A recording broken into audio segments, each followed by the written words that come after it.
Hello, madam. Hello. I think I just have a doubt whether we have, as we use Hello. code. Can you hear me? Can you hear me? I can hear you. Can you hear me? But your sound is not clear. Okay. Am I audible to you? Yeah, audible. Okay. No, I had a doubt, ma'am, But whether huh? we have the lectures today or not, because there was no proper communication. I think that I part is see. yeah, that part is having some lacking in this organizing. Even other But day I have the sent. Saturday I wanted to, I was planning to do a lecture, but suddenly I got a funeral, so I informed Yeah, them that part to even communicate. Did yeah, even I they communicated. Yeah, communicate? I communicated to them like But the I asked whether the official communication is there. yeah, yeah, it Okay. came from Dr. Chandana. Yeah. Okay. But your last lecture, they did not inform, ne? No, no, no, no, no. I guess, as I remember, we have one more economic lecture. Then, No, you were uh, mentioning clearly, what is going to be the plan, but but he people are promised, following. coordinator promised me to talk to you regarding the exam and the plan of the No, other research and all. no, no such. Not such, Even ne? yeah, even ma'am, I was making a long message in the group Uh-huh. that there are multiple issues in the program, like clarity of enrollment, clarity of Uh-huh. admission, clarity of Mm-hmm. communication, Mm. the timing of modules and timeline of lectures. That has to be clear because we are in the industry professionals Yeah, where yeah, I we know. also having priorities. Yeah, I know, I know. Then, but if you can send me in writing, then I can submit as well. But I already communicated with the coordinator, but I can talk to the CEO if you need me to talk. Who is the CEO, ma'am? It is, I forgot the name, uh, Rohan, yeah. Dr. Rohan is the CEO. Dr. Rohan means the guy who is running eSoft. Uh, I don't know it actually. He's the CEO in Lincoln, and the vice chancellor is Professor, one of our chemistry professor, Professor Janita. Janita Liyanage. Yeah. She's professor, the Japura lecture, Yeah. lecturer. His wife, Yeah, yeah, okay. Sudanta. So, Sudhanta Liyanage Yeah. is. Then I can communicate, but I don't know whether there are any issues. But I can communicate there are issues and they need to streamline because I hope Exactly. they are trying to smoothly run this because now Skaka is looking at all these things. Correct. Non-state universities are going to regulate. Correct. I don't know in which part is there because of this part, which part the gaps is coming, but I can talk to them. Yeah, even myself, Milani, and one Muhammad last time. You are outside We of the country. I'm outside of the country, but others are in Sri Lanka. Like We were One discussing one last, guy, I guess just he's also out of the country, is it? other Muhammad? than me. Yeah. Maybe. I don't Ah. know. But we have, and then, but I got the good message I got is I want to complete by 9th this month. It is from the I think administration side I got, but I want to talk to the coordinator. Then I don't know how many modules you need to complete. Is it you don't have idea, ne? Module wise, I do have idea because 8 or 9 modules Uh-huh. from the first year Uh-huh. that has been given actually. This is That the was first two lectures. first 2 lectures. Maybe other modules are coming, ne? Correct. Okay. Then we'll discuss. I will talk to. I already talked to Dr. Chandan, but I again can remind him. But the thing is, the people in the course are in a different level of academic knowledge. That is why I guess Yeah, some could gaps be. are in some are in the required level, some are without an economic background, then but we have to cope up all together. Then sometimes some people feel boring because they are too simple for them. That sort of gaps are there. But on the other hand, I guess administrative issues are there. Is it? That's what it Mm. seems like. But I think recordings they can hear. Then even though they listen recordings, they will get the points. Otherwise, I will communicate next second No, time. even recordings are not yet uploaded in the system. Yeah, I In fact, every like time I told that recordings need to be uploaded. And today even I send them a message to upload it. But whatever you uploaded only available on the SharePoint. yeah, I know. I saw it because recordings are not accessible to me. It is done by their side. Ne? Correct. Yeah, I will talk to them again. Then for the third module onwards, then I will check it How again. many And modules you will do? I already assigned with the economics and research module, methodology modules, Mm-hmm. but I don't have idea about what are the other modules. I do have if I want. Then I got some. I think I can do some supervising. Otherwise, I think other modules somebody will do.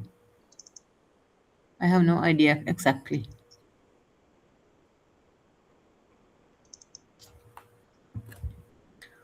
Uh, can we start? We have Yeah. few more things to discuss. One uh, today and maybe Wednesday. Then we have to have two more or one more lecture or two more. I have to check with that. Uh, we how many lessons we have completed in research method? I guess it is 7, but I want to check whether it is 7 or 6. Then we have 1 or 2 to do. Then we'll do some practical. Then that is enough. Mrs. Samarikram is there. Then we can start. Almost 3 of Yeah. you are there, ne? Yeah. Yeah. I thought we are having this research methodology. That's why I was there in that. I see. Ah, Because I told that day, I hope you remember, I will do Monday, Wednesday, both economics and Saturdays extra classes for research methodology. But unfortunately, I got a funeral Tuesday, Saturday, so I have to cancel it. But I will cope up with maybe next Saturday and one more weekday.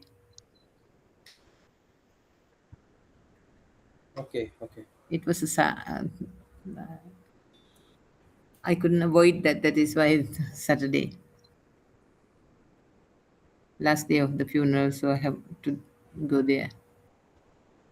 I had to. Then we'll start, ne? Yes. I'm sorry, but the last day when I was doing, I don't know, actually it was disconnecting. It was Yeah. already disconnected. Then once no one respond, then I got understood that it was disconnected. Maybe then 5 minutes or 10 minutes later, then I was trying to link again, but it was impossible. Then I informed them maybe 20 minutes earlier we have to stop it. I was unable to reconnect. Maybe the technical failure was there. Then I'm sorry for that, but I will cope up that all. If you have any questions from the last lesson, I will take few minutes to complete it. Not the last letter. Are you giving us this some summary thing sheet or something like that for the? Yeah, a summary for reading. Yeah. It's I will submit you material to read summary for with all the lessons. Yeah. You told us that for focusing for the MCQs, I think, no? Yeah. I'm doing it, but it will take 2-3 days more. Okay.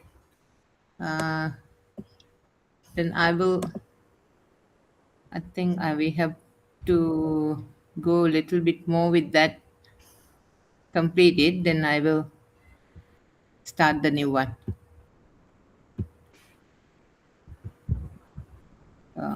We have done, but I think Nalin was not there.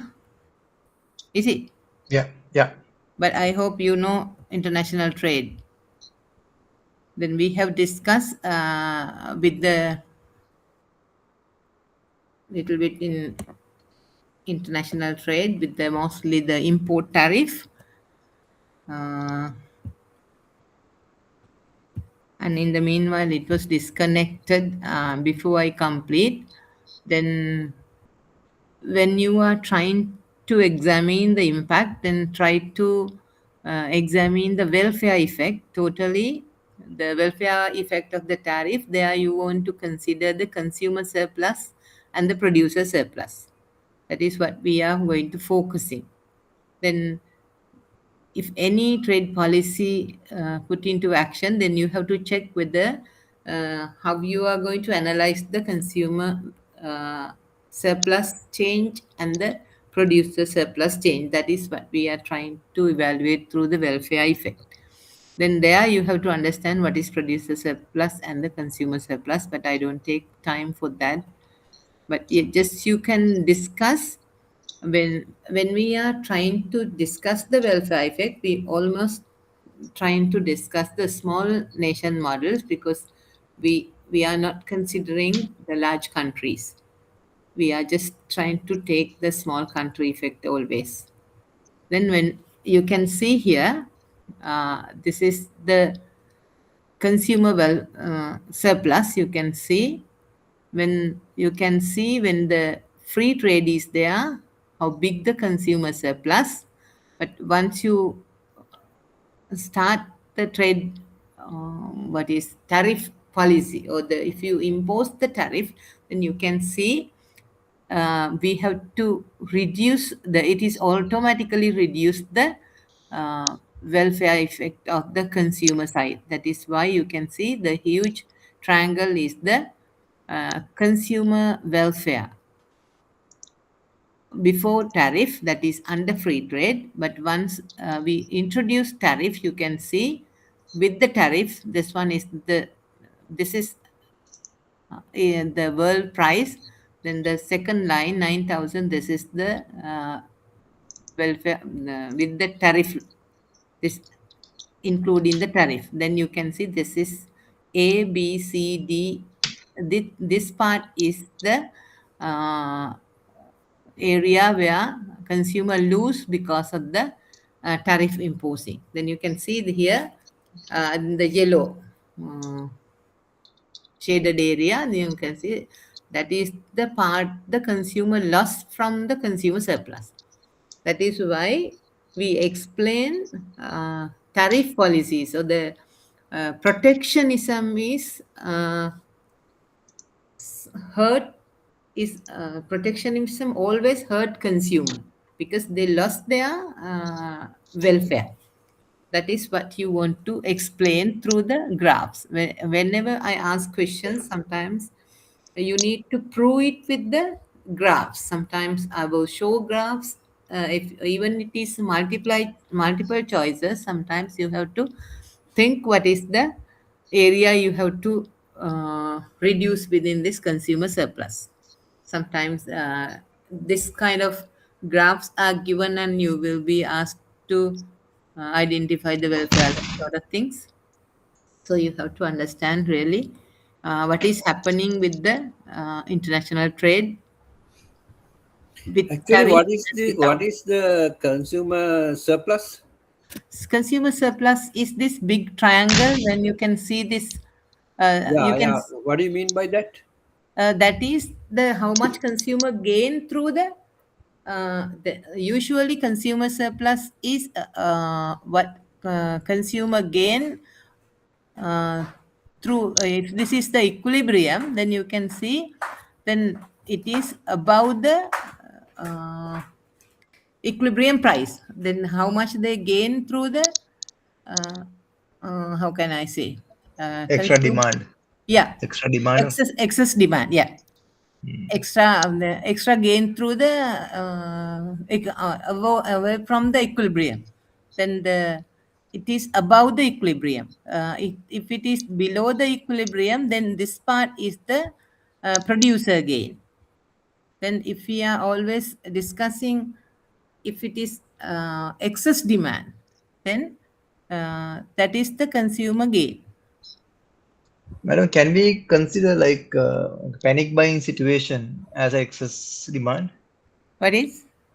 Panic buying situation, like for example, Hmm. now with the war situation in the Middle East, geopolitical Uh-huh. situation, Yeah. we were created extra demand for certain material in Uh, different part of the world, where the people start extra buying. Like for example, I'm taking one example from Saudi Arabia. We were sort of some of the chemicals, uh-huh. some of the chemical to in the country. So Mm-hmm. people go after for those chemicals and buy extra and secure Uh-huh. in the future quantity, which lead to increase the price of the that particular chemical, which we are Mm-hmm. supposed, which we usually importing from the Korea.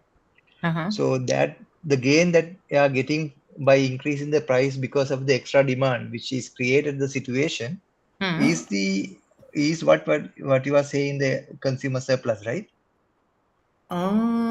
Or It vice versa? we cannot take it as a consumer surplus because it is uh, actually it is situationally not always. It is for the not the common consumer, is it?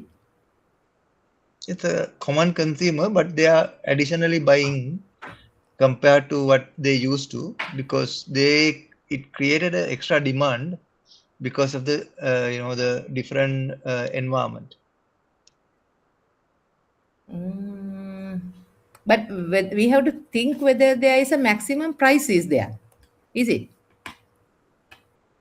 Common price is there, now it is having extra demand, and We have because to which think the how much consumer is willing to pay and how Mhm. much he is actually paid.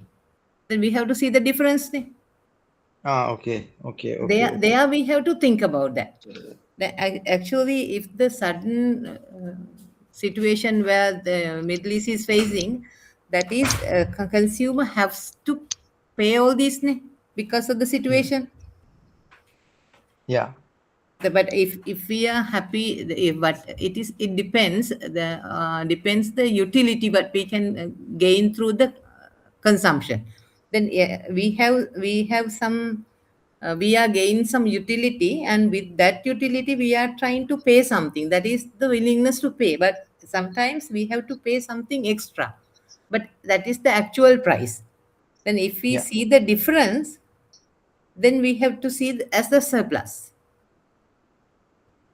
You can see here. Then you can see here, then this is the actual price. Okay.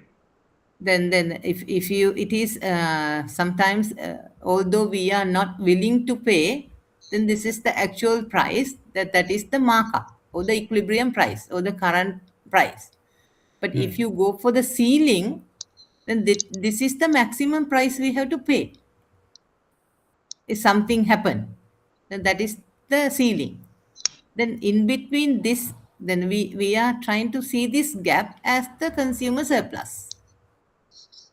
I'm trying to understand practical But situation. if you go the What practical could be the scenario, then you can see the maximum. If you are not going to go for some other things, if you are going to spend all your money for the petroleum or whatever the chemicals, then you are happy to go this much.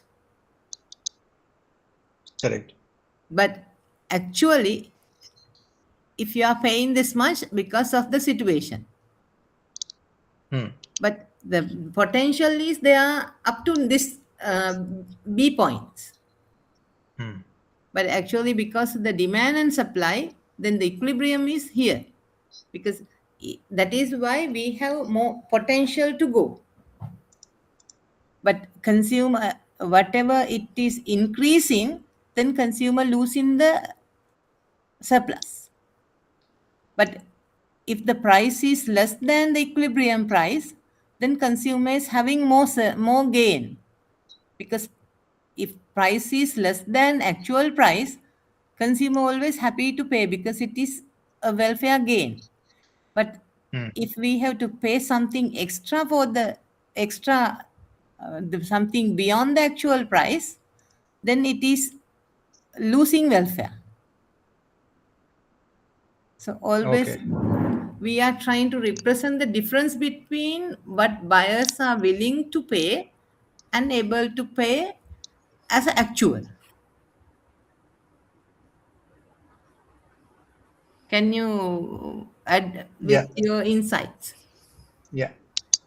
Just There, I understand now. don't think we can take it as a consumer welfare. But if we are going to go for the welfare decomposition of the trade, sometimes we can discuss this with that. But I think I can't consumer understand surplus what you are refers. saying, that consumer surplus. Excuse me? I can't understand what you are saying, that consumer surplus, that quantity or that amount. A consumer surplus refers the between how buyers are willing to pay. So for example, say if you have 1,000 rupees, then if you are trying to pay that 1,000 rupees to get something, that is the maximum. More than that we needed, though what? No, that is the maximum value you trying to pay.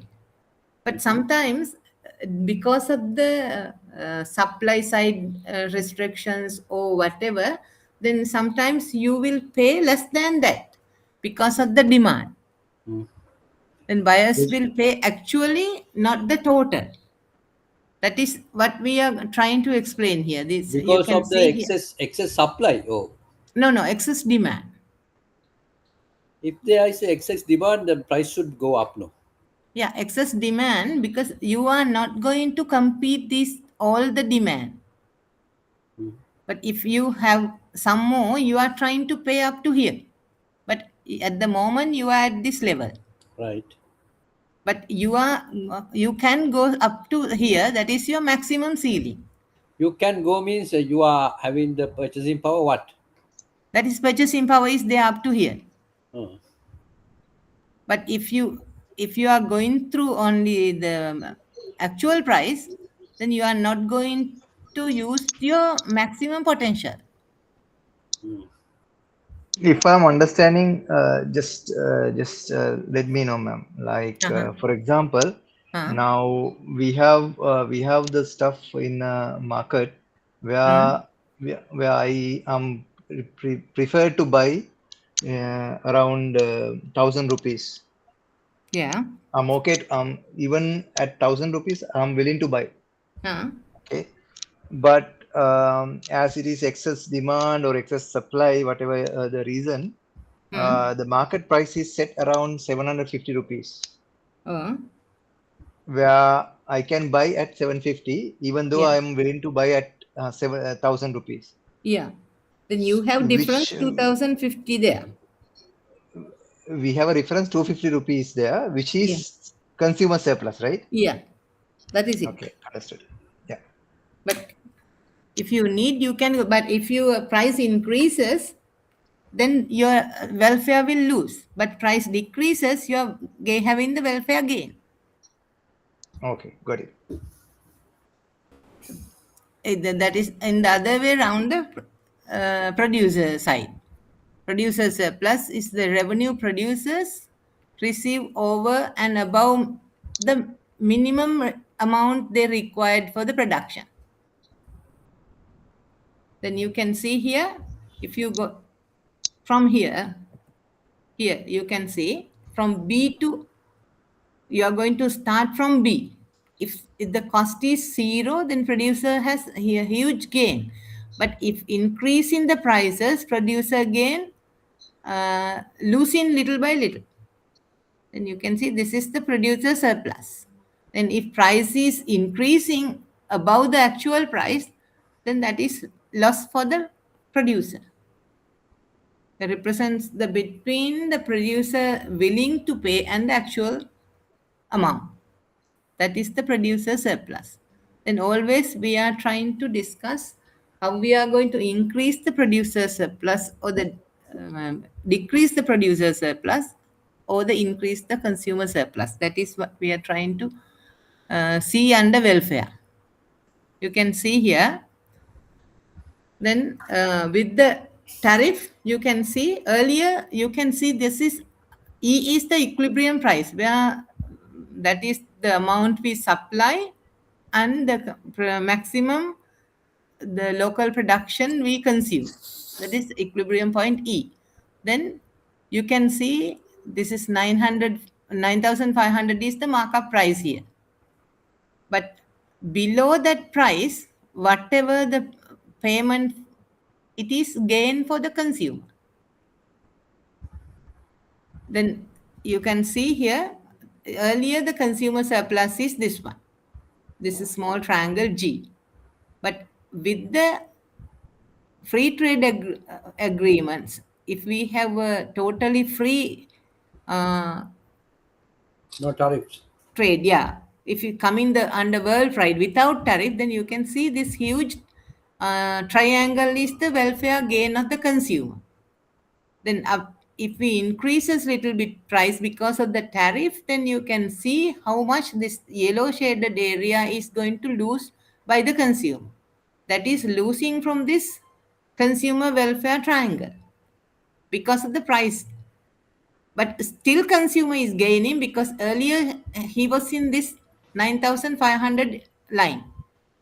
But even though tariff is there, still consumer is having gain. That is why consumer earlier consume 50 items. Now even though the tariff is there, they are consuming 60. You can see earlier 50, now 60 because of the under tariff price increase from the world price, but still it is below the equilibrium price.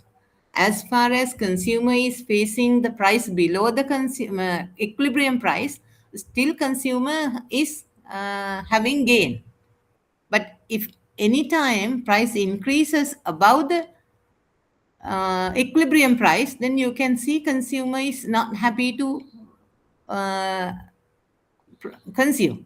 Then they reduce the consumption. Then you can see if there is a excess demand, then you can see higher the price. Here you can see below the equilibrium price, then you can see excess supply is there. You can, here is the, sorry, excess demand is there here. That this excess demand is going to import. That is what is doing. If price is high, then you can see above the equilibrium price, we are ready to export because price is higher than the local price, local equilibrium price. Then we'll go with the export one, then you can see. Here, if you see the tariff, if we are discussing the tariff here, I don't know whether you will be able to understand E here, but just forget for the moment. Then you can see the domestic supply and the domestic demand. Then this is the equilibrium price, that is the local price.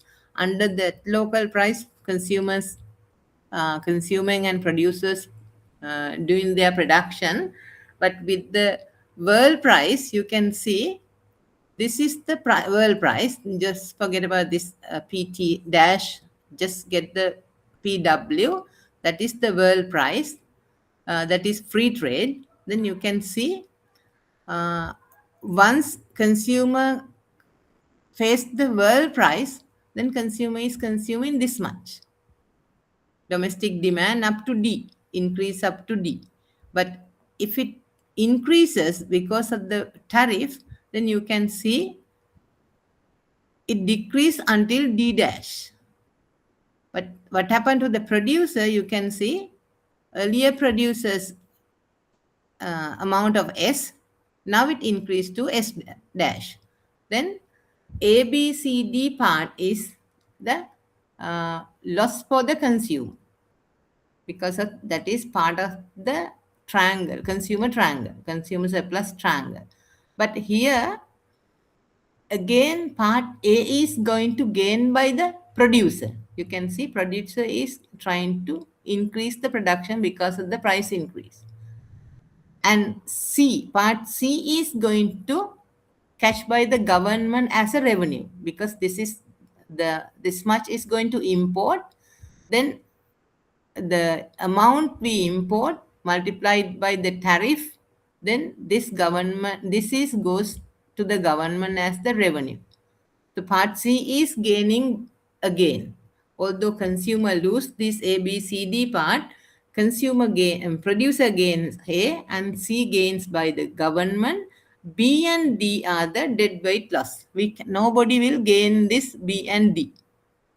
That is the area that we are going to concern under international trade, because that welfare loss, we call it welfare loss. But there we have to discuss this part E. Part E is where the exporting country. If we are importing, there are some other countries, it is to exporting to some other country. If we are importing rice from India, then it is export to the India. In India side, it is their export. Then there is price changes in India as well. Then we are going to consider all that part, and then we are trying to consider how much they gain in Indian government and how much we lose in B and D here as a welfare loss. Then we are going to compare all these parts to see the total welfare loss. But it's something extra that we don't need here, but we have to consider all those things when we are having decisions in international trade.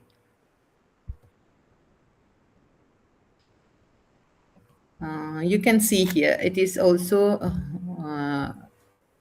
discussing here. You can see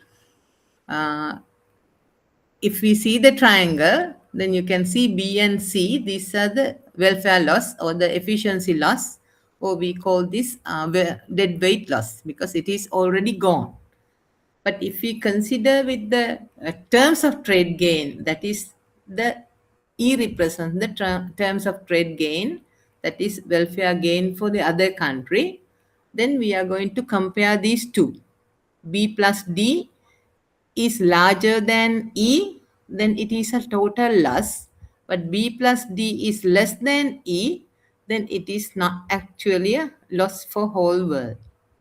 Then when we are discussing the actual benefits, then that is how we are going to discuss. You can see here, consumer loss. Then we know with the tariff, this is the total loss. Consumer loss plus is the A, B, C, D part. This total loss, that is the reduction of the consumer surplus. Then this is the loss for the consumer.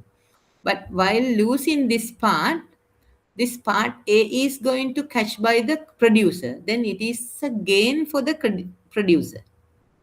And then, as I told, this part C is going to get government as a revenue. C is the revenue for the local government. E is the revenue for the foreign government. That is the country where export the item as when we are importing. Then the C is the gain for the importing country government. E is the revenue having exporting country. Then B plus D. These two parts are the total loss for the whole both economies. Then that is B and D represent the efficiency loss. Then you can see loss to the consumer and loss to the producer. Some papers, books in you can see it is loss by the consumer and loss by the producer. Whatever you can see, it is the efficiency loss or the deadweight loss. This is how we are going to analyze the welfare or the effects of the tariff. Here also you can see the same thing. Then when we are finally net welfare effect, if you want to check whether this both countries, if we compare the both countries, if you can see net welfare effect, then you can always compare the efficiency loss, that is B and D. Then you want to compare with the terms of trade gain, that is E. Then always we have to compare these two to get the final decision. Then this is the welfare effect evaluation. Actually, if you are going to evaluate, but it does not that much needed for you. Just need to have the concept for this time because you are not international trade students. So just you want to understand how we are going to evaluate the welfare. Once we use international trade, then if you are going for the tariff protection, then you can see tariff is always supporting producer because producer gaining although the consumer lose. Then you can see if tariff is not always good for the consumer, but sometimes if we are having free trade, then even though we impose tariff, the price is less than the equilibrium price, then still the consumer also having some gain. But when we are calculating, then this is the way of decomposing welfare effect. Then you can see consumer surplus, how much is going to lose by the consumer, how much is going to gain by the producer and the government, then how much is the total loss. This is the way we calculate. Then If you this is consider how free trade, are there any tariffs? free trade, totally free, we don't have tariff. Yeah. That is this is the PW is the free trade price. That is world price, no tariff at all. Yeah. But if we have some tariff percentage, maybe 10%, 20%, whatever, then if we you are having the can't huge consider tariff, it as free trade, no? what is? We can't consider it as free trade if there is No, a tariff. no. But world price we can consider as free trade, no tariff at all. Then you can see this world price, then free trade, no tariff at all, no cost for when goods enter into the boundary. Right. But if we have tariff, maybe 10% even, then there is a protectionism there. In that situation, we can't call it as free trade, no? If we have tariff, no. Yeah. But zero tariff, yes. Yeah. Okay. But if we can increase the tariff until this equilibrium price. If we increase until equilibrium price, we call it prohibitive tax. Because if we have prohibitive tariff, then no one ready to buy any goods from outside because the price is almost there as the equilibrium where consumers and suppliers, they both are integrated here, equal. The demand and supply equals here, then no need to have any imports. Then we call this prohibitive tax. That is the equilibrium price. If you go this price, if this is 9,500, that is the prohibitive tariff. Then if you increase the price up to then nobody will buy. Then From always the imported one. tariff should Nobody be below. will buy imported one. But it does not allow, because if there is a vacuum, then we can import. But if, No, if- if the supply demand equals, supply equal to demand, then no need to go for the imports. Then there is no vacuum. Then there should be a vacuum for importation. Then you can see here, this much we import because there is a vacuum. This is the excess demand. But if there is no excess demand, at the equilibrium point, then no excess demand. Demand equals supply. Then no excess demand, then no way to imports. But in the practical situation, sometimes we are supposed to import to manage the prices, no? Yeah, Control in the prices. practically, yes. Practically, even though we have enough Products. supply, but if we don't want to go for the local consumption, local production, then we can import. Then and also if we want to control the prices, again, even though we have enough supply, then we Yeah, can import some volumes from other To countries. control the Then, prices, yeah. then we can influence for the prices that we usually do in the rice. Although we have enough rice, we are going to import, then sometimes we can control the prices. Not only the rice, but other goods as well. Maybe sometimes onions, sort of things we do. But theoretically this happen, but practically we can, there are too much of market distortions.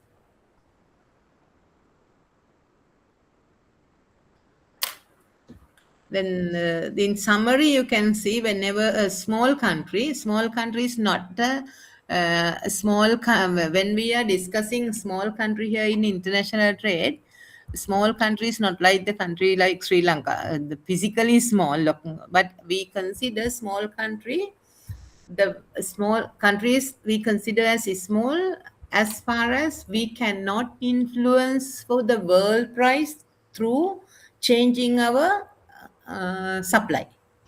That are the countries small we consider. See, if we, although we are a small country, if we can control the world market price in tea, we are not any small country. If we can have a big volume in the international market, suppose tea or the garments, then if we withdraw our volume quota, the world price will shake. Then ours are not the small country. Otherwise, even the USA is bigger the country, but still it is small if USA cannot influence for the world market price through their production. Then whenever a small country implements tariff, then national welfare falls because it is very small. Then the higher the tariff is set, the larger will be the loss in national welfare. Then likewise, we can discuss all those things based on the size of the country. Even for the tea, now we are a small country. Yeah, but I don't think even though we are supplying tea, we cannot influence the world price. Yeah, Is it? now we are in the fifth place. Yeah. Earlier we first and second. Yeah. Now fifth or sixth now. But if US is trying to control the price through the wheat sort of things, then they are bigger countries because they can control. That is how we decide that. You can see here importation of rice in Japan, and it is as a small country.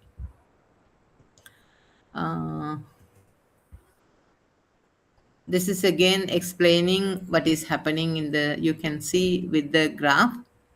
Here, this is the welfare loss. As I told you, this is we can discuss as the production distortion and the consumer distortion. the same name we can use efficiency loss as well. Then different names are there.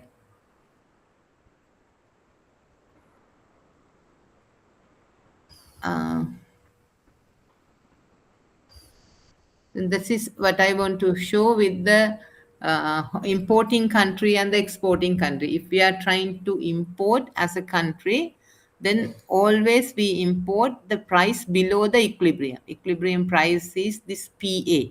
You can see this, all these prices. Always you can see whenever we use the demand supply diagram, if we are an importing country, we always focus on the part below the equilibrium, you can see.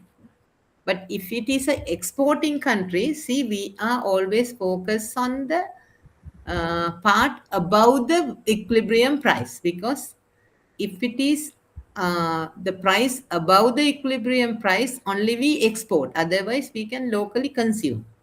If we are producing rice, the 100 rupee, guess it is 100 rupee, then all we produce is consumed. But if the price is larger than the 150, then you have excess production. Then excess supply is there. Then excess supply is there, then you can export those excess production. Then that is why always exporting country focus above the equilibrium price. If it is below the equilibrium price, then we consider importing. Then this MD is the world market demand. This is world market supply. Then the export supply, import demand, we call this way. Then this import demand and export supply equilibrium is the world price. Then you can see this is the common demand and the common supply in the world market. Then import demand and export supply, this intersection is the world price. Then you can see this is the world price, this is the world quantity they consume.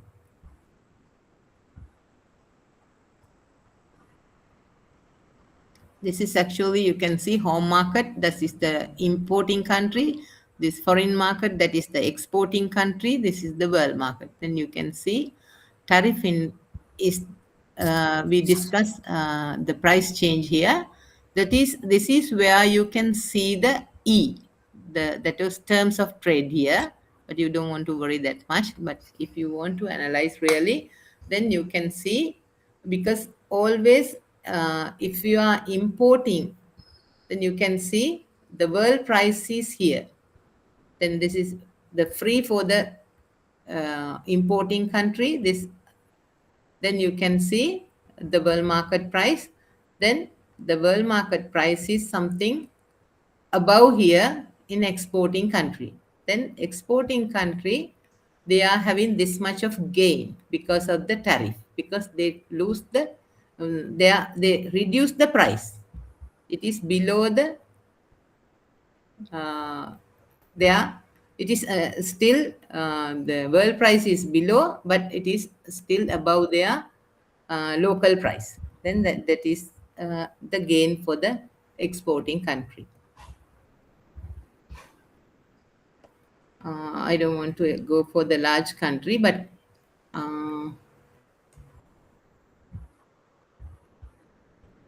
yes, yeah, I think we don't need to go for those things. These are just for the whatever. Just want to add one more thing with the non-tariff barriers. Then we just using mostly with the protection, under protectionism, we are mostly discuss about the tariff. Tariff is the oldest way of the action we use through the protectionism. But the secondly, we are going for the import quotas. This is also views second most barrier, or the tool that we use in international trade, import quota. And also we are going to use mostly the domestic subsidies or the export subsidies. These are the famous barriers, but those are non-tariff barriers. There are a lot more non-tariff barriers that we can focus, because mostly the tariff barriers are direct protectionism. So people are ready to go through the non-tariff barriers. Still, those non-tariff barriers are in uh, practice. So if you are happy, then you can just go through those things. Under non-tariff barriers, then you can see how quota looks. Then this is the restriction comes from the volume, not the price. But the actually the effects is the same as the tariff. But the thing is, quota on if we have a tariff, then the tariff revenue is goes to the government. But if we refer to quota rent is going to go for somebody else's quota agencies. Then sometimes it is out of the country. So that is we have to consider. Otherwise, the impact is very similar. That is what I wanted to discuss through that. Sorry to interpret Yeah. and disturb you, ma'am. Can you explain about the quota a little bit more? Yeah, quota means if you are restricting, suppose we don't need to import too much of things, then if we are trying to control the if we are importing to we are trying to restrict by with the price, that is tariff. But if you want to import rice, say we allow you to import 100 million metric tons. Likewise, we can have a quota, that is we are restricting with the amount. If we are importing sugar, then you are allowed only to import 50 metric tons. That is the quota you can import, but it is not going to import by everybody. The quota license is going to give for somebody else, some selected persons. It is mostly politically influencing.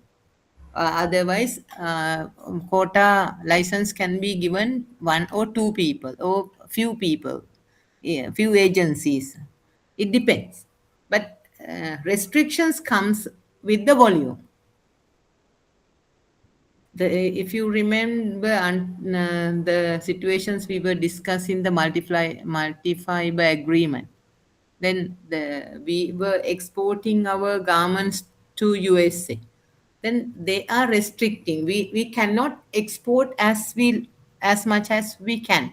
They are having some quotas. We are going to get only 50 million of items from Sri Lanka. Likewise, that is Yes, ma'am. restriction by the volume. Okay. Is it enough? Yeah, clear, ma'am. Thank you. Then yeah, with the time being, will stop from here from trade. Then the welfare, the one more thing, and in net welfare in exports also we can discuss like that.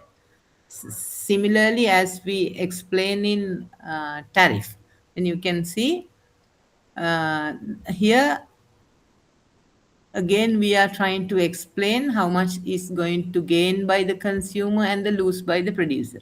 Here in export side, you can see we are considering the producer surplus. You can see this triangle is producer surplus. Then we are trying to see the higher the producer surplus. Earlier, this is the producer surplus. Now the huge producer surplus is there. Then that is the gain for the producer. Then A, B, C, D, E is the gain for the producer. Then you can see how much is consumer going to lose. Then you can see consumer loss here is the loss for the consumer gain, the consumer surplus. You can see AB is the consumer loss. Then you can see how much is the government income, that is the income from the export. then you can take this area as the government, how much government is going to cost. Actually, this is a loss, because export subsidy is a loss for the country, because if you are going to produce more items, then you have to pay for the for example, if you are going to give 5 rupee per each production, then that is a cost for the country. That is why government revenue through the tariff, but through export subsidy, you can see it is a loss. Mostly the OECD countries or the developed countries, they produce subsidy for the farmers because they want to keep the demand in the world market. That is why they are trying to provide export subsidies. But in international trade point of view, export subsidies are illegal or prohibitive. They are not that, because those things are not good for the other countries. Then they are providing export subsidies to keep their prices are high, and that is not good for the uh, countries that are going to consume their goods. So it is not allowed for the not legal actually, but it's still happening.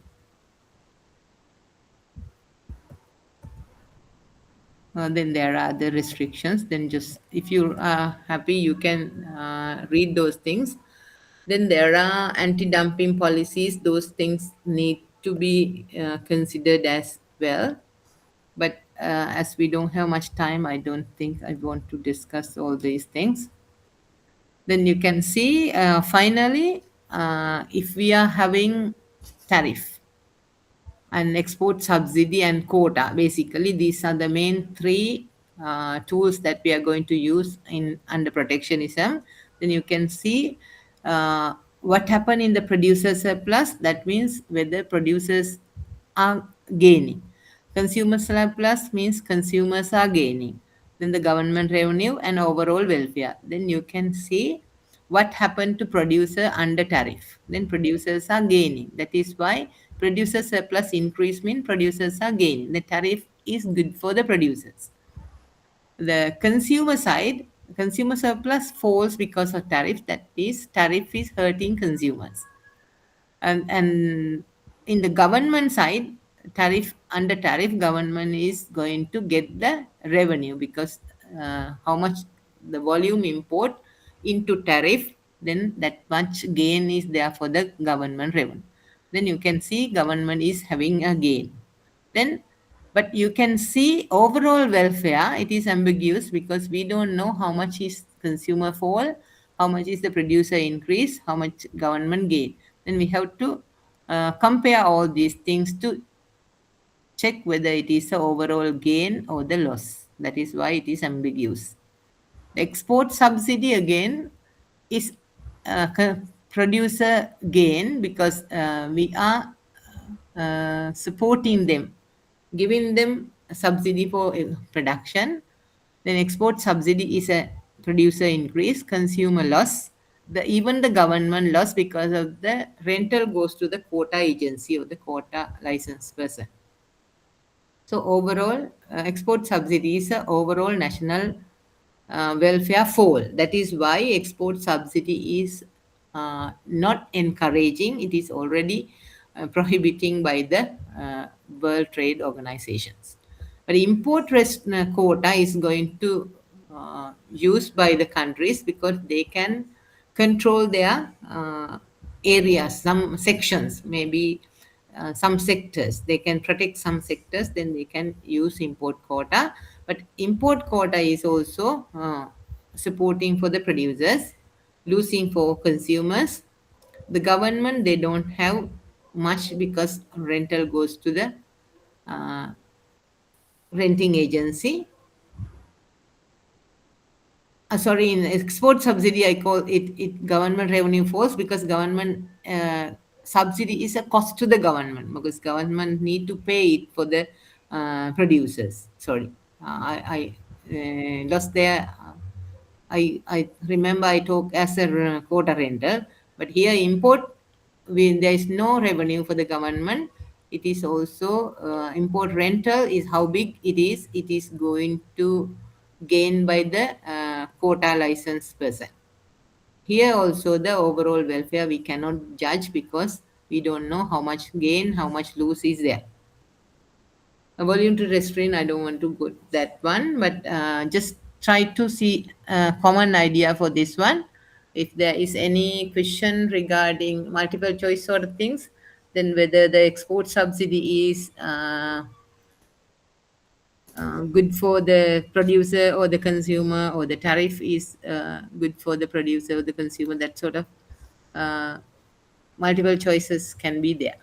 Then you can just compare these three. Any questions?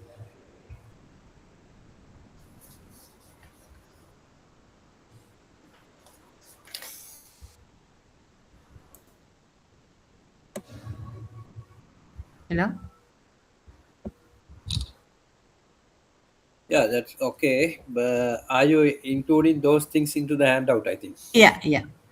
All what you need for the multiple Exam. choices, Yeah, I yeah. will add all those things to into one document. Okay. Then you can go through that document. Otherwise, I just add too much of things here, but just for the knowledge. Yeah, But that's it. just for the essay questions, then it is with your common knowledge you can write down the answers practically. But in the multiple choices, I will add the area what you want to read. Hmm. Okay. Okay, thank you. I don't know when is your exam. Still, we don't know. Yeah, they are not Yeah, announced Yeah, yet. ma'am. because it is. I am asked to stop the lectures by 9th, but I'm still preparing with other things. Then I takes 2-3 days. Then I will prepare the short notes. Maybe you can go through those things for the multiple choices. Just 10 multiple choices are there. Then I will. What about the duration for the Yeah. paper? Time duration? I'm not actually have an idea about that. Maybe 1 hour. I don't know actually. 10 multiple choices. He asked me to prepare 10 multiple choices. Hmm. That means it is few minutes is Yeah, maybe. enough for that, and then I Yeah, guess it is 1 hour paper. I don't know actually. Then maybe less than that. he will arrange a session for you to discuss all these things. I already informed, but I don't Even have we asked, actually. Yeah, he said he'll look into it and yeah. waiting for that. I did not get you. He has sent us a number to send if there's any problem. So we listed out all the problems. He said he will look into it. So he included That's these right. things also there. So I think in future he will address us. Yeah. I inform him that you are waiting to discuss all these things. Not at the last minute, no, before even before. No. Yeah, you can ask him to discuss maybe just after this one, after our lectures. Then you can discuss with him. I don't know whether the exam will commence very soon. You will get some time for the study. And I one put more some. question, Professor. When are Huh? you going to post the assignments for the course? So we have to Assignment do. already given, but I will written assignment will post by the end of this week. Okay, ma'am. Okay. But oh, you were there We in when discussed I was it. Yeah, explaining, is it? yeah. I was there. I was there. Yeah, We I will discussed. do that. Yeah. Then I will finish the trade policy one because we are given too much of lessons, but the time is very small, very limited. So we don't have much time to discuss all these things. But just we'll try to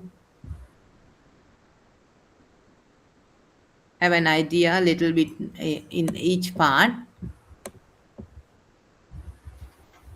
Can you see this? Yeah. Yeah. Yes. Then now we have to focus on exchange rates because these are actually the international trade and exchange rate is like 10-15 hour lecture, and it's impossible for us to cover within the 2 hours 3 hours. But this the each lesson ISLM also a lesson with at least we need 10 hours to cover these, otherwise it's impossible for us to discuss these things. They're just going through the very surface. That's why sometimes you miss those things because the basics are not there. Because as this is a DBA level, I can't go with the very basic things that is B undergraduate level. Then that is why some parts are missing in between. That is why it's impossible. So I will put you some very simple notes, then you can go through those things, then you will catch up. Then in international trade and exchange rate, then just try to understand what is exchange rate, because we have to discuss the exchange rate. Actually, simply we can say this is a price for international arena. Then if we are going to discuss the price for goods and services, as we have discussed, we know that demand and supply then have a price. If we have equilibrium where demand and supply interchange, then intersect, then there we see the equilibrium price. Likewise, where we have dollar demand, dollar supply, then we can see exchange rate is the price there. Then an exchange rate is the price of one currency in terms of other. Then we can see acting as the value ratio there for the international trade and travel, whatever. Then you can see it fluctuates based on the market supply and demand. Then if we have a floating rates, then the we can floating or fixed. We can, if we have a fixed rate, then we can go with that. If we have floating, that means we have to decide the exchange rate with the demand and supply of the dollar or whatever the currency.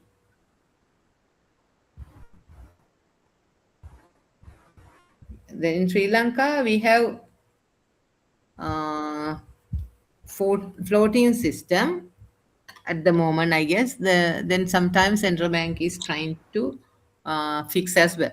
Then you can see, if you see example, euro US dollar, then if we write like this, euro USD, then you can see it is 1.13. That means euro is the base currency. Then we are going to say 1 euro is a value of 1.13 USD. Then if you go through here, the other way around, USD over Canadian dollar is 135. That means 1 USD is equal to 1.35 Canadian dollars. Then always we take the first one as the base. Then euro is here, then 1 euro, how much USD? If USD here, 1 USD, how much is Canadian dollars to exchange? Then always the first one is the base, second one is the quote. That is how we discuss. Then just get a common idea, appreciation and depreciation. I hope you already know these things, but when you are going to answer questions, then you need to have some clear idea how you are going to go it. If it is appreciation, then try to understand this is quite messy idea. Then if you get the appreciation, you have any idea? Appreciation and depreciation? Yeah. Everybody?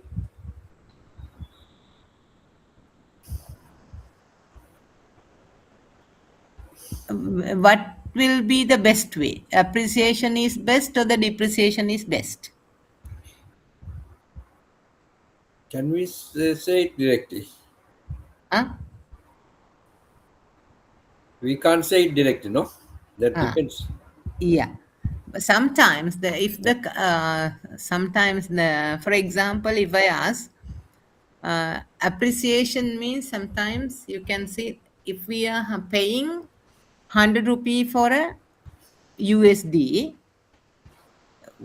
if we try to increase how much we pay, we increase is $1 120. What does it mean? Whether it is appreciation or depreciation? There is depreciation of rupee, no? Yeah, depreciation of rupee. Then at what time we need to have a depreciation? If imports, if we import more, If we import more, we have to pay more. yeah, Then we have to pay more rupees. Ne? When we Say export, if we have to pay $100, then we have to pay $100 into 120. But there we have to pay a lot for the importation. Depreciation is better if we have more imports, then we have more dollars coming into the country, then the value of that is higher because $1 is equal 120. Then if we get $1 million, then we have 120 million rupees. But if we have if we kept it 100, then we have 100 million. Then we have 120 million. Then if we have more imports, depreciation is better.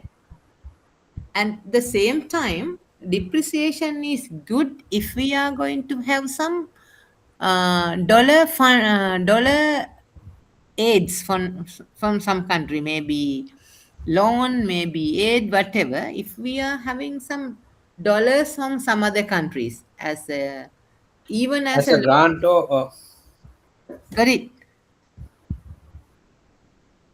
Then if we are trying to have $500 million loan from maybe World Bank, IMF, wherever, but if we depreciate, then we are having more rupees for the country. Got it? okay, Then then what is the advantage? the advantage means if we are having if we depreciate rupee, then whatever the dollar comes to the country, then we have to have that much of worth rupees. Then we convert we keep this dollar, then we can have rupees that much of worth. If we $500 million loan is there, then we can have that much of worth rupees in the circulation. That means if we depreciate, then we have more rupees. We can use more rupees. Then that is why if we are coming with if any dollar loan come to the country, if aid come to a country, then it's good for us to have a depreciation. But if we have to pay back some premiums, then it's good to have an appreciation, because then we have to pay little. Otherwise, we have to use more rupees to buy dollars. Therefore, appreciation is best if we have to pay more bills. For the importation bill, whatever the disbursement, maybe if we have to pay some dollars for the university payments for some other country, whatever, if we need to pay more dollar bills, then appreciation is good. That is what we need to understand. Then that is why sometimes when we are almost trying to receive some dollar loan, then we try to depreciate the rupee. That is what is happening with most developing countries, because they are not with a stable situation in countries. Then if we always adjust, but if it is floating exchange rate, it is impossible to do. But if we are fixed rates, then central bank can get the decision like that. Get it? But if Can you kindly explain that sometimes the central bank is buying dollars from the market? yeah, So why is that? then that is if they want to control the exchange rate. No, that's right. If there is a big demand for dollars, Yeah. then our rupee may be depreciate, no? Yeah, then if it is too much of depreciation happening, then how anyhow we have to pay import bills. Yeah. Then we have to pay some bills, maybe we have to pay some interest premium sort of things. We have to have bills. then if the central bank do not control the exchange rate, sometimes it will goes like 400 less as we experienced previously. If we Yeah.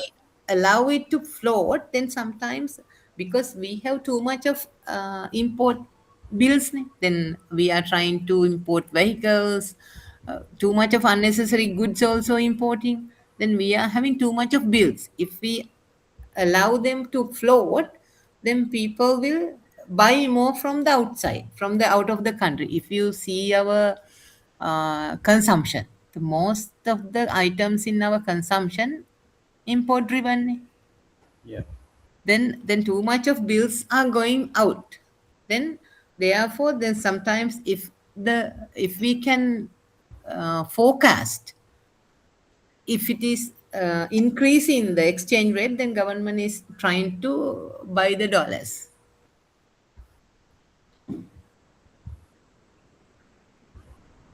No, but before this government, the beginning of Gotabe's era, Uh-huh. central bank trying to fix the dollar rate, no, Yeah, yeah. spending our reserves. Hmm. They are Well, because they are the because of the reserves was reducing sharply. yeah. Then they wanted to keep the reserve ratio up. No, no, they spend the reserves, no, to maintain the dollar rate. Ah, yeah, yeah. At the last moment, ne? Yeah, yeah. Yeah, Before because backdrop. yeah, that was it is impossible to predict even me actually why they got that decision. Hmm. Because of that, we have to face the very low level of in reserve requirement. Were there any hidden agenda? I actually still am trying to find why they did it, because even the Professor Lakshman was there in the central bank. Yeah.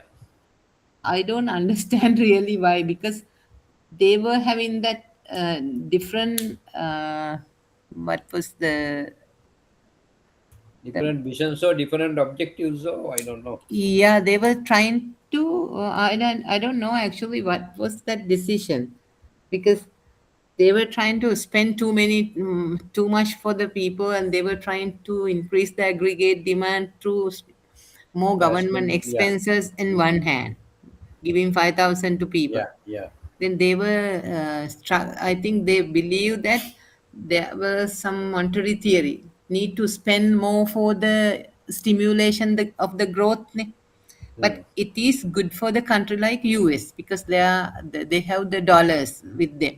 And if they spend more, then they can grow. But if we spend more in the country by giving more money for the people, but our import demand, if we consider, then it is like near more than 40% is with the imported good, ne?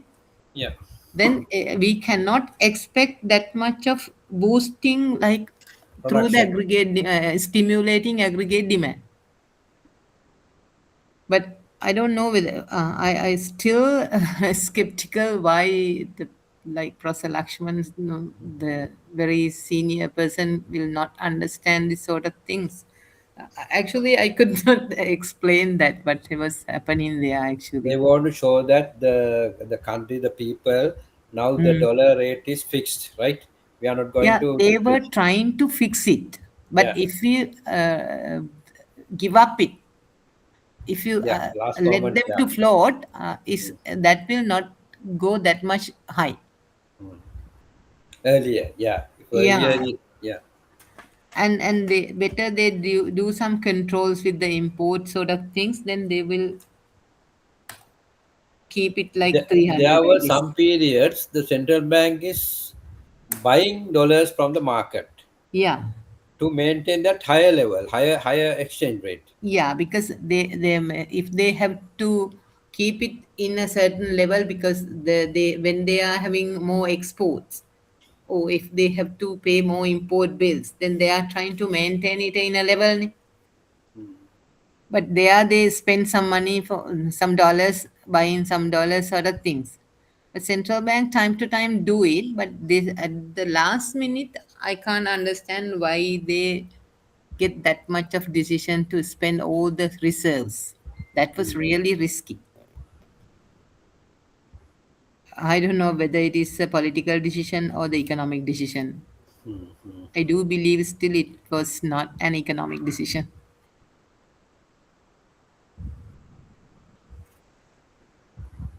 You were working as a secretary there, is it? At that No, time? no. At that time, I was the chairman TRI Ah. after retirement. Yeah, Uh-huh. the T field. Yeah, I There know. was a trouble. Yeah.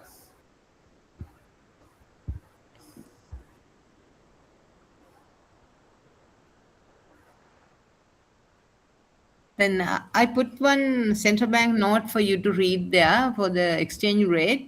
It is I got it from the central bank website. Then you can read it. When we are having the exchange rate, then you can just understand this for like I put it because you can have some multiple choice questions from that. The exchange rate can either be expressed in terms of number of units or in of domestic currency per unit of foreign currency. Direct quotation, you can see US dollar 100 rupees, direct quotation. Sometimes sterling pound, how much of the US dollar, indirect quotations. Likewise, you can see whether it is direct quotation or indirect quotation, but just for the knowledge.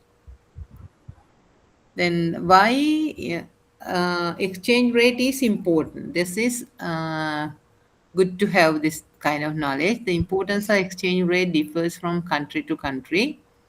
Uh, you can see for small open economies like Sri Lanka, however, exchange rate is very important as it affects the price of exports as well as imports. The countries like Sri Lanka, where our economy is not stable, politically we are unstable, and our exports and imports are highly fluctuates. Therefore, we have to have a huge importance of having exchange rate. Even in Sri Lankan exchange rate, if you see, we can see huge fluctuations. That is why we have to observe exchange rate very well and try to. We can see fluctuations, but not huge fluctuations can be accepted. Even though we have 300 rupees per dollar, it's okay if we cannot if we can control without huge fluctuations. Maybe just like 10 to 20 rupee fluctuations, it's okay, but sometimes it's 200, 300, 400. Then it's impossible for us to predict the things.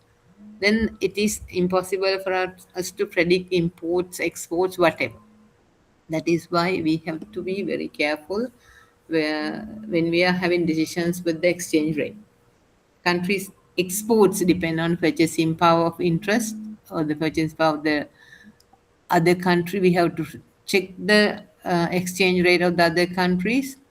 Then we have to see our competitiveness in exports. Those things are very important. Then when we see the trade deficit, which results from excess of imports over exports, tend to bring downward pressure on the domestic currency depreciation, because always we are trying to see whether we have a trade deficit. Because if we have trade deficit, then you can see that trade deficit, we can see whether it is the we are trying to see the balance between imports and exports. And if we have more exports, then we have a surplus. If we have more imports, then we have deficit. Then if we have higher imports, import bills, then we can see we have a downward pressure on domestic currency. Then depreciation of the exchange rate happens. Then we have to discuss those things when we are trying to analyze the exchange rates. And since the exchange rate determines the value of foreign goods, services, and financial assets that can be purchased with the domestic currency, if the domestic currency depreciates against our currencies, imports become more expensive in terms of domestic currency. That's why if we depreciate, then it is not good for our imports. We have to pay a lot. If we appreciate the currency, then it's good for us. If we usually we appreciate if we are trying to get some more export income, or if we are ready to get more loans. But if we have to pay more loan disbursements, premiums, then we have to have import bills, then currency depreciations are not good for us. Then always we are trying to see in, how can I say, as a country, we are mostly depend on the imports. So, however, we have very limited exports. So, always it's good to have depreciations. That's why we are trying to have appreciations, because we have Appreciation to pay. on export in the, is Yeah, it, madam? if we are having depreciations, it's good if we have more exports, but we have always more imports. So if we depreciate, we have to pay a lot for the import bills.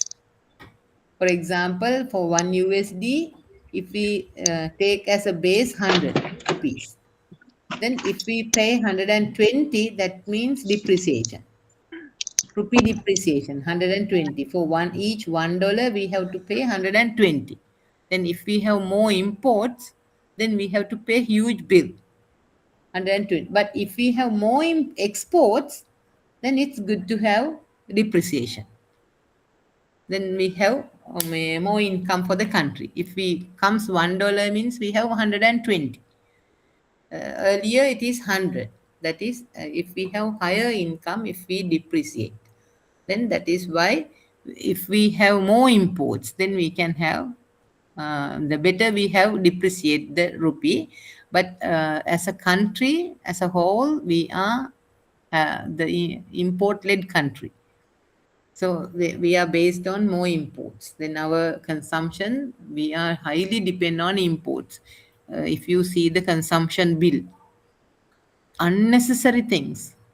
Sometimes if you go to the kitchen, even the washing liquids, maybe the brushes we wash, the plates, the everything, almost 75% of the things in the kitchen imported items. Sometimes we don't need to import that much of things, but we do it. Because of that, we have to pay a lot for the countries. Because of unnecessary imports, sometimes exchange rates goes up. Then we have to be very careful when we are controlling our import schedules. Then, but usually we are, because of the open economy, we just allow anybody to import anything. Then we don't have restrictions sometimes. Then that is why you may remember when central bank governor asked control imports, how well it went, because too much of unnecessary things we import, even in the kites you name, then we import all these things. Then but people don't think we have to pay through the reserves.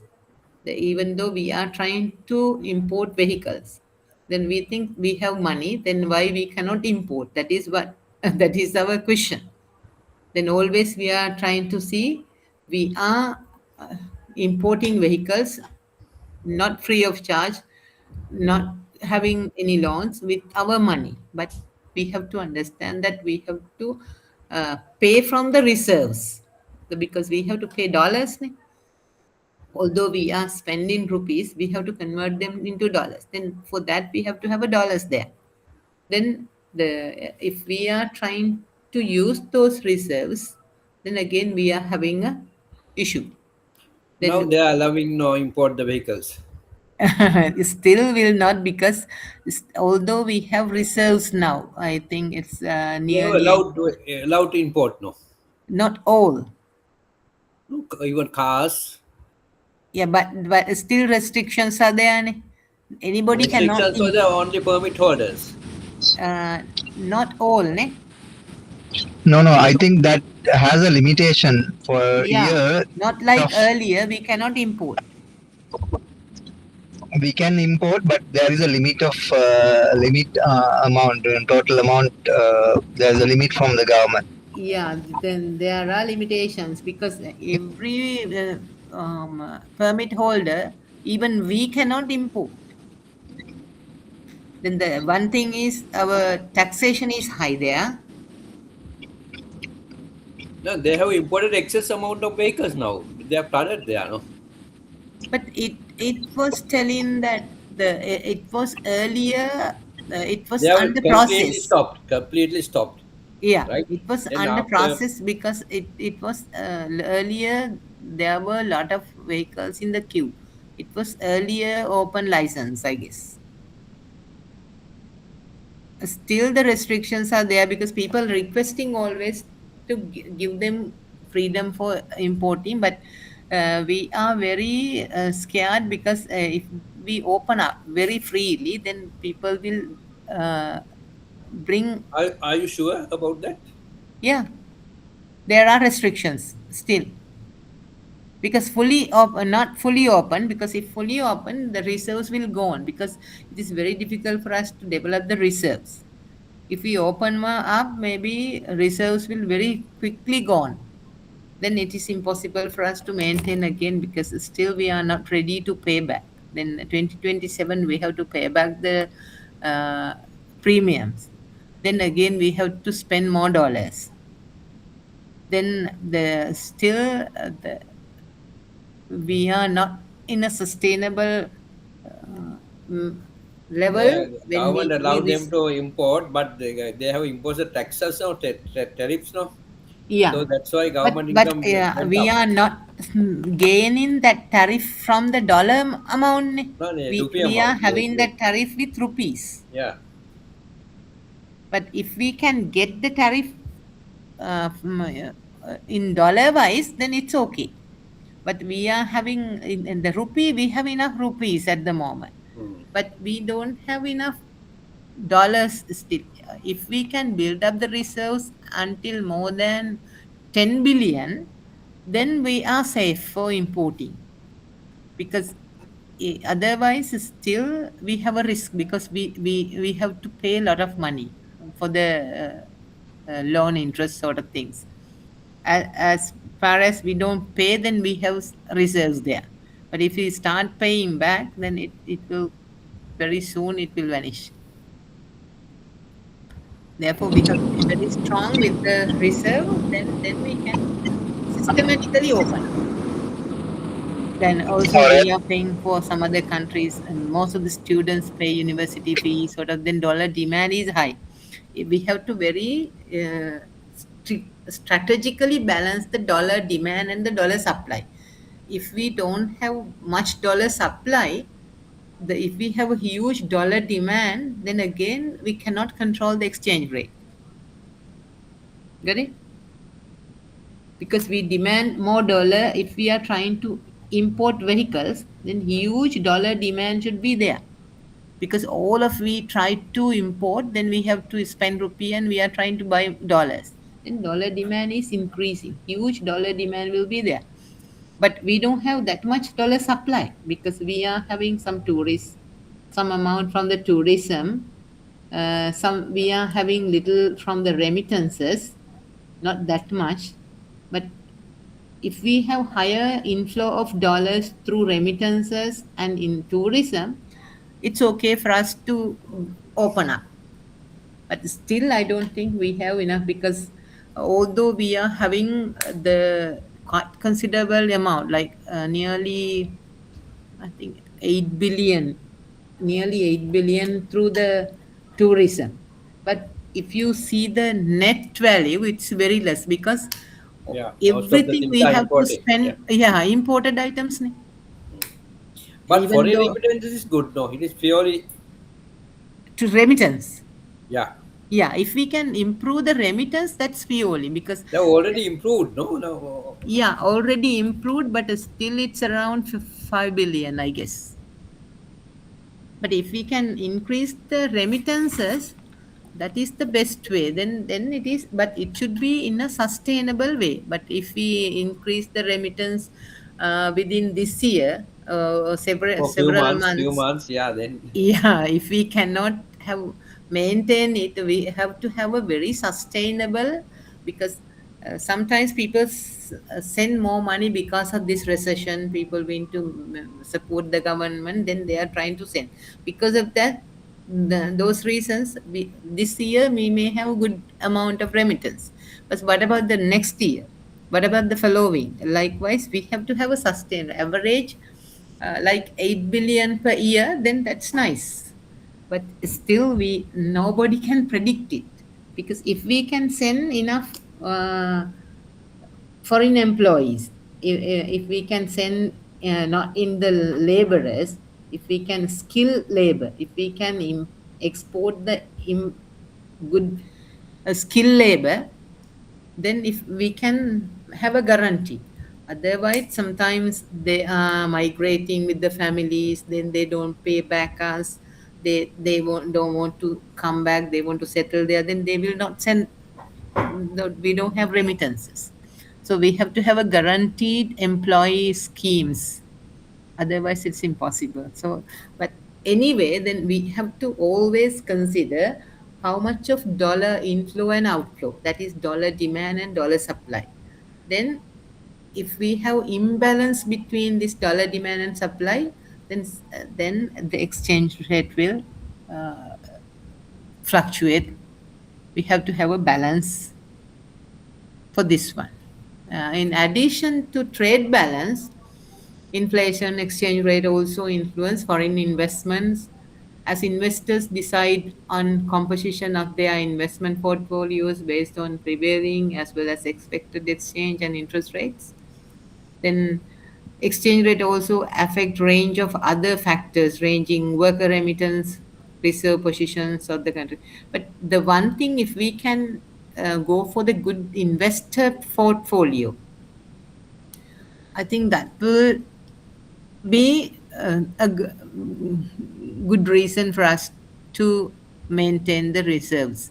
But still, although there are a lot of investors are in the queue, but still we have gray areas to clear.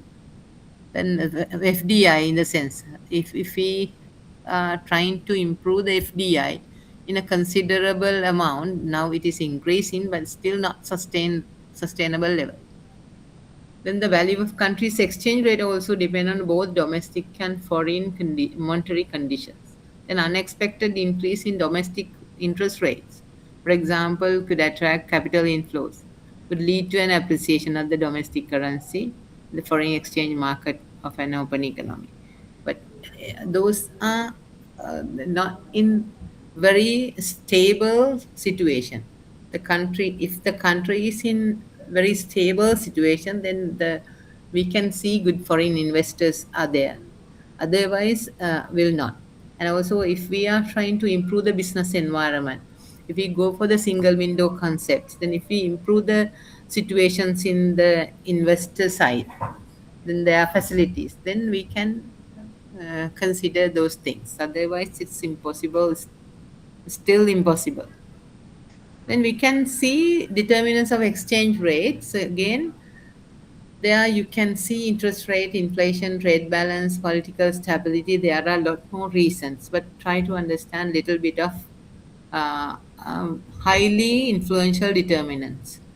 Then you can see the factors that affect exchange rate, that is also determinants. Then you can see mostly the inflation, interest, the balance of payment, government debt, terms of trade, political stability, recession, and speculation. Speculation, the last few years in 2022, 2023, sort of speculation and recession both were influencing.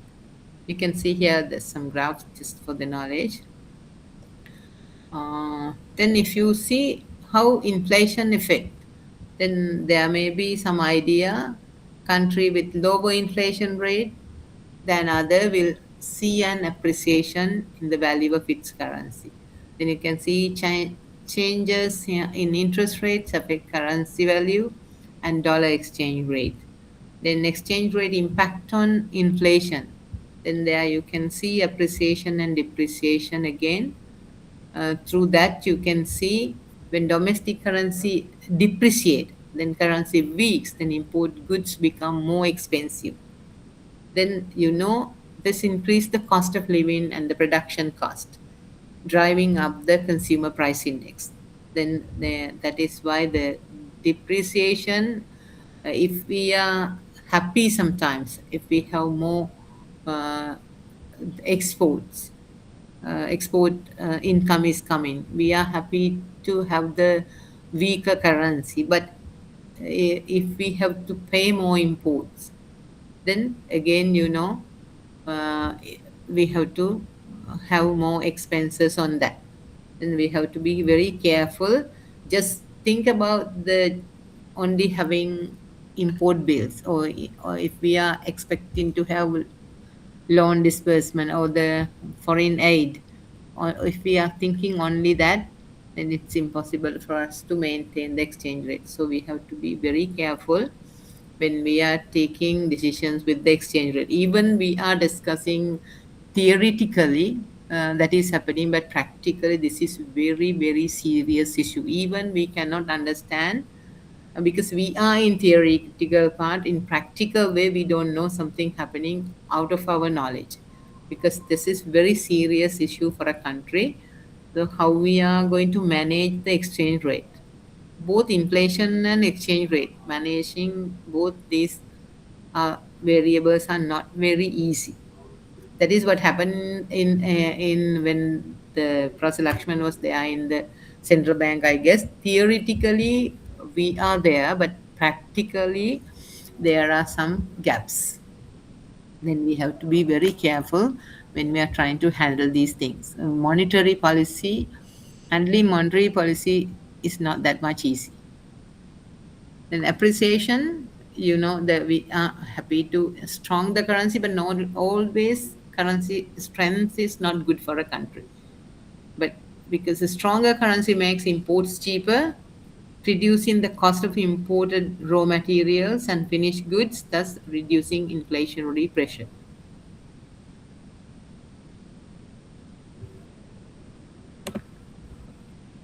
So you can explain how inflation affects exchange rate using this sort of diagrams. Then you can see how dollar demand increase, how dollar supply, then whether the exchange rate change. Then you can see higher inflation rates in UK, then you can see compared to other countries, will tend to reduce the value of the pound, sterling pound. You can see that is explained in here. Then the exchange rate impact on interest rates. You can see here how exchange rates affect inflation. Then with those things you can discuss why depreciation causes inflation. Just read these things. Then the current account and the government debt, how those things will impact on the exchange rate. Then just to read those things. Then the terms of trade and political stability. Mostly the political stability is important there, because if we don't have that politically safe environment, then it is you can expect more fluctuations in exchange rate. The countries where like OECD countries, German, then Spain even, then that sort of countries, they have the quite they have very little fluctuations in their exchange rate because they have very sound political environment. Therefore, the investors are coming for their countries because everybody is happy to invest those countries because they are very stable.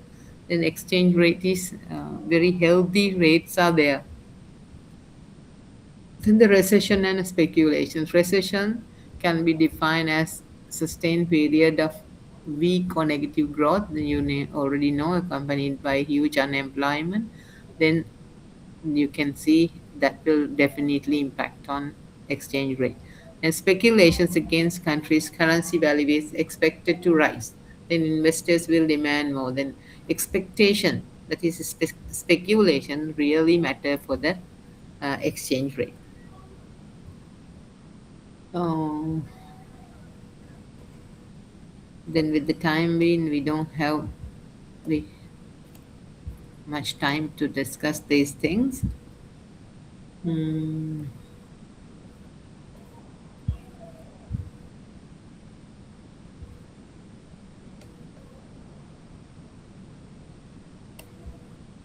Just try to understand using this sort of picture. Then what is the interest party, what is the reaction, whether it is stronger the currency, weaker the currency. That is, you can see with the how do exchange rate movements affect each group. And you can see US exporting firm. Then what happened for the exporting firm if dollar is appreciating, reaction to stronger US dollar. If reaction weaker dollar, then exporting country what happened, then that is it. Then you have to study this carefully, then try to understand this kind of environment. Then sometimes the multiple choice questions will be there, like if people are ready to pay more premium for foreign university, then whether the appreciation or depreciation is good for them, that sort of questions. Then you can study this one, then that sort of questions you will be able to do in well.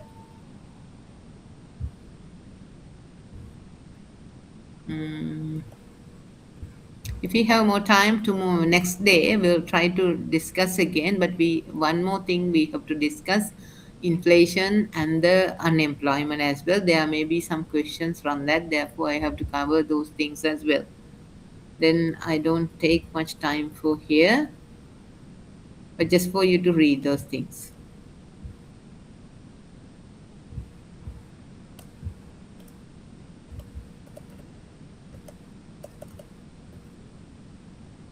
Yes. Then just I will try to very briefly explain inflation because we have to discuss unemployment as well.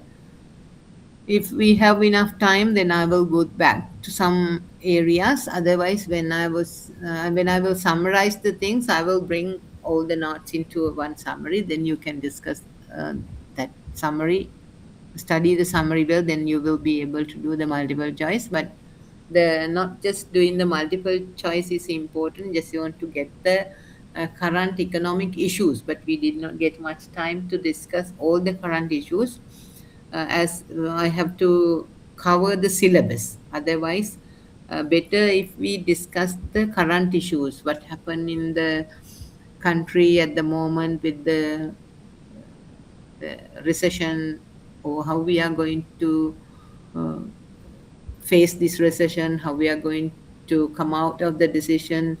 If we are discussing the inflation previous years, then what was the scenario there? Then how will it influence for the other sectors of the country? How the household level, what will be the household level impact? That sort of practical scenario should be there, as this is current issues. The paper itself indicate, but the syllabus indicate you have to discuss these theoretical things. So if we have time, then the last day we'll discuss because I want to ask some practical questions for the essay. Maybe one or two, I don't know how many essay questions, but try to understand the economic scenario within last 2-3 years. Just read it, and I know you have practical knowledge with that. Then you can use those knowledge to discuss these things. Just to understand inflation, try to understand what is inflation, That is the increase in the price level of the goods and services. Sometimes people say that inflation is now in negative, or it's very small. Earlier it is 80%, 90%. Now it is nearly zero, or it is negative. But still people say that the prices are still high. Then we have to understand inflation is not the price, that is the velocity of uh, the the change of the price. Then the if we increase, if we see price increasing, sometimes the prices of the goods are 3 times high. Then you can see when we are explaining, then prices are 3 times high before maybe 2023. It increases, it was rocketing up, but at the moment inflation is in a very low level, but still prices are there, because inflation is not the price reduction. Then we're trying to control the velocity, or the change of the price level. Then we have to understand it, otherwise it's impossible for us to discuss the impact. So the most well-known indicator of the inflation is the consumer price index, as you know, the Colombo consumer price index here, which measures the percentage change. Always we are trying to see the percentage change in the price of the basket of goods and services consumed by the households. In Sri Lankan context, I don't know, most of you are aware, the Colombo consumer price index always, although we are discussing the basket of, I'm not sure whether this basket is representing all households of the country. Some of the items in the baskets are not fair, but still issues are there. But still we are having the same basket. The CPI is the measure of inflation used by the Reserve Bank of the Sri Lanka. Colombo price index is the inflation, the measure we use in the Central Bank Sri Lanka.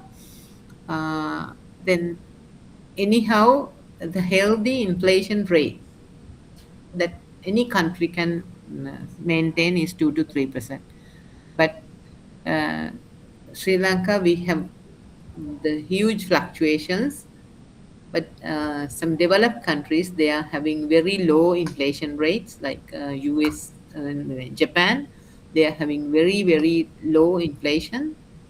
But the healthy rate is 2 to 3%.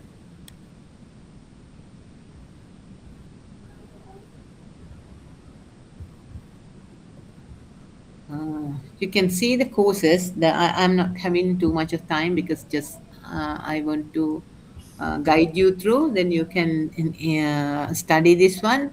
You can see causes of inflation. Then you can see current interest rates, increasing money supply, higher wages, devaluation, increased VAT, inflation expectations.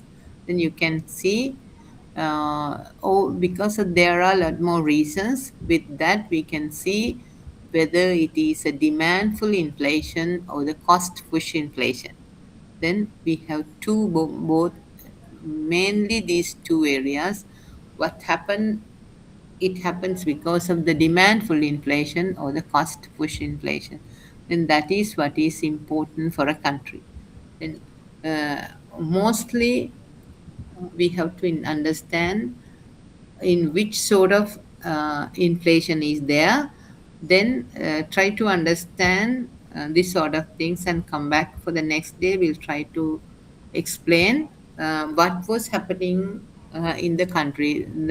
I'm happy if you can study this, what happened in Sri Lanka last few years, whether it is a demandful inflation or the cost push inflation. Which one is okay for a country, which one is having more issues. If you can really read little bit more and come back for the next day, then we can discuss. Then you may have a good knowledge. Then you can even write in essay questions in the practical scenario, whether the countries have facing demand-full inflation or the cost-push inflation. And we'll study those two, and then you can decide which one was happening. Then you can see the primary cost-push factors and causes, and you can understand demand-full inflation and what is cost-push inflation. Then later on, you will discuss what was happening in the country. Then I think it is almost 9. Then we will discuss these two, inflation and unemployment, next day. And we are going to finish the economic session. But if you have any questions, then we can discuss some extra day as well. It doesn't matter. But I don't know whether administrations is okay. But I don't need any payments. I just happy to discuss if you have any issues. Otherwise, I will put you some summary sheets or some reading materials. Then you can go through those things for the exam. The exam will not be a matter. Just if I can support you with the reading materials, then you can read those things and do your questions. But the thing is, when you are trying to develop your thesis topic, then you need to have some, if you are doing an DBA, then better if you can get some economic issues. And actually, if you can come out with some good solutions with the research gap, that will be most important for a country. Any questions? Otherwise, we can stop from here and we can start from the next day with the inflation and unemployment, because very important two issues are there. There is this inflation and unemployment.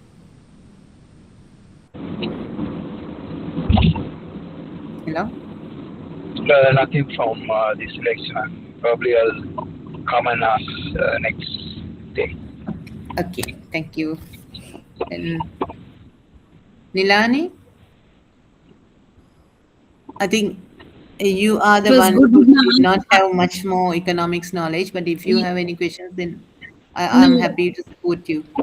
When you explain, it's really clear, ma'am. Like I record the lecture myself and I go through it again and again too. Okay, then any time if you have an issue, then I'm happy to support you, because you are the one who need more assistance for economics, I guess. Yes. Yeah, Thank you very but much. because sometimes I'm too fast because I have to cover up the sessions. Otherwise, if we have enough time, then we can freely discuss the things. But with the time schedule, we have to cover up all the Yeah, I lessons. understand. But so far it's good. It's Okay, thank you. understandable. Thank you. very I much. think Mrs. Amari Vikrama is okay with the things because he have a lot more experience in the trade and all. The other thing, if you can put the slide number under the slide, Yeah, sure, I will. then we can have some notes under that number. Sure, I will. I will remove some slides, and I will only the necessary slides will include and send you. And upload it, no? Yeah. Please give me 2-3 days, then I will adjust all these things and send you the things. Okay. Okay, then Okay, we'll stop so- for the day. Then we'll do the last lesson on economics on Wednesday, Yeah. and we'll discuss Wednesday when will be the next research session. And And the last please one kindly maybe on this- convey again Yeah. to the academic coordinator. Sure. I will discuss again today. Yeah, because we need to have the timetable and Sure. accordingly we have to prepare. But, I will definitely. Thank you. Okay, ma'am. then. Thank you. Okay, thanks. Good night. Have a good day.